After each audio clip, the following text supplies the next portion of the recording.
Good morning friends, দেখো সকাল সকাল চলে গেছিলাম সবজি বাজারে। অ্যাকচুয়ালি ঘরে সবজি না থাকলে না ভীষণ টেনশন হয়, কবে যাব করে। দুটো বাচ্চা নিয়ে থাকি তো ঘরে সবজি না থাকলেও ভালো লাগে না, মাছ মাংস না থাকলেও ভালো লাগে না।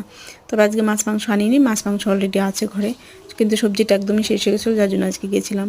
আর আমার দিনক্ষণ দেখে যেতে হয়, যে কোনো দিন যেতে পারি না অ্যাকচুয়ালি। মেয়ে দুটোকে কবে টিউশন আছে, কবে স্কুল আছে, এইসব দেখে। তো বড়োটার আজকে টিউশন ছিল 7:30 থেকে, ও বেরিয়ে গেছিলো। আর ছোটোটার স্কুলে গেছিলো 7:30টার সময়।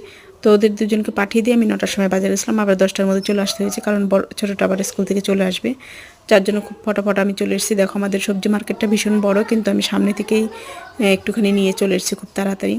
এই দেখো আজকে গুড়টা এনেছি, খুব সুন্দর ঝোলা গুড়টা পেয়েছি। অ্যাকচুয়ালি এত ভালো গুড় আমি এর আগে একদিন একজনকে দিয়ে আনিয়েছিলাম, এত বাজে গুড় এনেছিল। সেই চিনিটাকে ক্যারামেল করে বানানো হয়েছিল, সেই গুড়টা মানে টাকাটাই ফেলা নিয়ে গেছিলো। কিন্তু আজকের গুড়টা একটু মিক্সটা থাকলেও মানে গুড়ের গন্ধ আছে, বেশ ভালোই গুড়টা। তো তোমাদের ওখানে কেমন কি